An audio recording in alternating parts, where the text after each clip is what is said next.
everyone, I am Neha and welcome back to my channel. I am here with a new topic, so let's begin. आज का हमारा topic है the biology of language acquisition part 2। इसके first में हमने पढ़ा था Charles Darwin ने जो अपनी थ्योरी दी थी, थ्योरी ऑफ नेचुरल सिलेक्शन, जिसको सर्वाइवल और फिटेस्ट थ्योरी के नाम से भी जाना जाता है। उन्होंने जो थ्योरी दी थी उसमें उन्होंने ये बताया था कि जो भी हमारे पूर्वज होते हैं वो हमारे अपने ट्रेड्स को ऑर्गेनिज्म से अपने ट्रेड्स को नेक्स्ट जनरेशन में पास ऑन करते हैं। तो इसी बेस पे हमने लैंग्वेज भी पास ऑन की और सीखी, ये बताया था। अब इस वीडियो में हम डिस्कस करेंगे मैच्योरेशनल चेंजेस इन ब्रेन, कि जब बच्चे पैदा होते हैं तो किस तरीके से उनका ब्रेन डेवलप होता है और किस तरीके से उनकी जो लैंग्वेज होती है वो डेवलप होती है, मैच्योर होती है। ये हम इस वीडियो में डिस्कस करेंगे। चलिए स्टार्ट करते हैं। टॉपिक स्टार्ट करने से पहले हम सिनेप्सिस के बारे में जान लेते हैं कि सिनेप्सिस क्या होते हैं, क्योंकि इस टॉपिक में कुछ ऐसे वर्ड्स यूज़ किए गए हैं, उसका मीनिंग जानना बहुत ज़रूरी है। इसको हम लोगों ने जब हब्स थ्योरी और लॉन्ग टर्म पोटेंशिएशन थ्योरी जब डिस्कस की थी तो उसमें इसके बारे में हमने डिस्कस किया था, जिसमें कि ये हमारे न्यूरॉन्स होते हैं, यहाँ आप देख सकते हो, और ये हमारे सिनेप्सिस होते हैं जो एक दूसरे से कनेक्ट होते हैं और हमारी जो इन्फॉर्मेशन है वो प्रोसेस करते हैं। यहाँ पे लिखा हुआ है where they can pass messages to communicate, तो ये सिनेप्सिस होता है। माइलिन शीट्स, इसको माइलिन इंसुलेशन भी कहा जाता है, तो ये भी हमारी बुक में है वर्ड, और इसको हम जान लेते हैं कि क्या होता है। ये न्यूरॉन्स हैं, ये आप देख रहे होगे, और ये जो बॉक्स से बने हुए हैं ये होते हैं माइलिन शीट्स, और इसके ऊपर सिर्फ ये माइलिन की कोटिंग हुई रहती है। और ये क्या करते हैं, myelin sheets allow electrical impulses to transmit quickly and efficiently along the nerve system. इससे हमने जो पहले सिनेप्सिस देखा उसके थ्रू क्या करती हैं, ये माइलिन जो है पास ऑन करती है, मतलब एक इलेक्ट्रिक शॉक टाइप का जनरेट करती है, जिससे बहुत तेज़ी से एक न्यूरॉन्स में दूसरे न्यूरॉन्स से जो इन्फॉर्मेशन होती है वो जाती है, मीन्स ये पासिंग का काम करती है।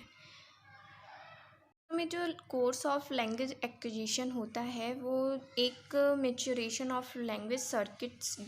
के दौरान होता है, जो कई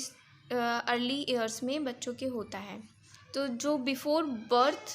बच्चों के अंदर न्यूरॉन्स मीन्स नर्व सेल्स बन जाते हैं, फॉर्म हो जाते हैं वो, और फिर migrate into their proper location in the brain, और वो प्रॉपर लोकेशन में, जो ब्रेन का प्रॉपर लोकेशन है वहाँ पे फिक्स हो जाते हैं, कि जो लोकेशन जिसका है वो वहाँ पे फॉर्म हो जाता है, एडजस्ट हो जाता है। But head size, brain weight and thickness of the cerebral cortex, जिसको ग्रे मैटर्स के नाम से भी जाना जाता है, जो हेड साइज, ब्रेन वेट और थिकनेस होती है वो सेरेब्रल कॉर्टेक्स के अकॉर्डिंग होती है, जहाँ पे सिनेप्सिस जो जंक्शन होता है इंफॉर्मेशन का, वो मेंटल कंप्यूटेशन टेक प्लेस, उस तरीके से वो कंप्यूटेशन जो होती है वो अपना प्लेस ले लेता है, continue to increasing rapidly in the year after birth. और ये सारी जो प्रोसेस होता है ये बहुत तेज़ी से, रैपिडली मीन्स बहुत तेज़ी से बढ़ने लगता है बर्थ के बाद। यहाँ पे लॉन्ग डिस्टेंस कनेक्शन को मैंने मेंशन किया हुआ है कि जो लॉन्ग डिस्टेंस कनेक्शन होता है वो ऑर्गेनाइज करता है एक हाईली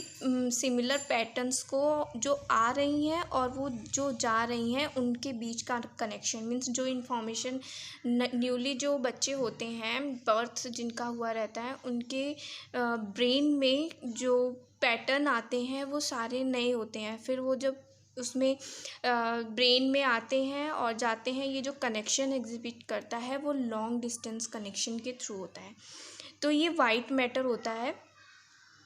और ये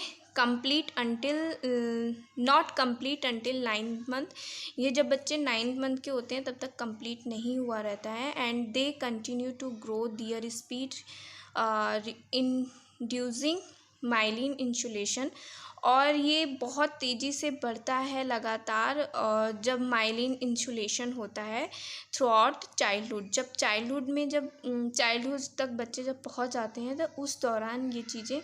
माइलिन इंसुलेशन के थ्रू बहुत तेज़ी से बढ़ने लगती है कंटिन्यूअस। और सिनेप्सिस जो होते हैं कंटिन्यू डेवलप होते हैं, और नंबर पीकिंग इन नंबर बिटवीन 9 मंथ्स, और ये 9 मंथ्स के बच्चों में बहुत तेज़ी से बढ़ने लगते हैं। And 2 years depending on the brain region, मतलब कि बच्चों का ब्रेन रीजन क्या है, कितना उनका एरिया है, उसके अकॉर्डिंग ये चीज़ें बढ़ने लगती हैं। और एक ऐसा पॉइंट आता है कि जहाँ पे ये सिनेप्सिस जो होती हैं वो 50% मोर होती हैं देन द अडल्ट्स। जब बच्चे पैदा होते हैं तो उस टाइम में उनका जो ग्रोथ होता है ब्रेन का वो बहुत तेज़ी से होता है, बहुत तेज़ी से होता है, more than the adult. Metabolic activities को जान लेते हैं। जो ग्लूकोज और वाटर जो प्रोडक्शन होता है हमारे ब्रेन में, वो मेटाबॉलिक एक्टिविटी के थ्रू ही होता है। ओके, तो मेटाबॉलिक जो है वो brain reaches adult level by 9 to 10 months, और ये जो ब्रेन में जब होते हैं तो ये अडल्ट लेवल तक धीरे धीरे पहुंचने लगते हैं 9 to 10 मंथ्स तक, एंड सून एक्सीड्स, और बहुत तेज़ी से ये बढ़ने लगता है, और एज ऑफ 4 तक ये पीक पर होता है, मतलब कि तब प्रॉपर तरीके से इसकी एक्टिविटी होने लगती है। Synapses wither from the age of 2 through the rest of childhood and into adolescence, means कि ये जो प्रोसेस है ये चाइल्डहुड में हो जाता है और जो बचा हुआ होता है, और फिर उसके बाद जो और थोड़ा सा बचा हुआ होता है वो एडolescence के एज में बच्चों का हो जाता है। व्हेन द ब्रेन्स मेटाबॉलिक, उस टाइम पे जो मेटाबॉलिक होती हैं ब्रेन के वो गिरने लगते हैं, जो और फिर बैक टू अडल्ट लेवल, फिर जो नॉर्मल अडल्ट ब्रेन होता है ना, उस ब्रेन तक, उस लेवल तक ये जो भी प्रोसेस होता है मेटाबॉलिक एक्टिविटीज़ का वो नॉर्मल अडल्ट्स के लेवल तक आ जाता है। और इसी एज में जो लैंग्वेज एक्विजिशन होती है वो प्रोसेस होने लगती है, जैसे बबलिंग, और हमने डिस्कस किया था जो लैंग्वेज के स्टेजेस होते हैं उसमें फर्स्ट वर्ड, 2 वर्ड्स, और grammar requirement, minimum level of brain size, ये सारी चीज़ें, long distance connection adult level तक थोड़े से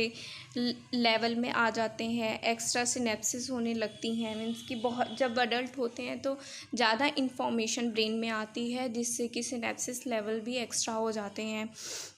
particular in the language centre on the brain, और पर्टिकुलरली इन द लैंग्वेज, जो लैंग्वेज है वो ब्रेन में सेंटराइज होती है, क्योंकि जो लैंग्वेज है वो इस एज में काफ़ी अच्छे से डेवलप होने लगती है। जब चेंजेस आते हैं ब्रेन में, ये गैस किया गया है कि ये जो यही प्रोसेस जो होती है ability to learn a language over the life span. The language learning circuit in the brain is more plastic in childhood,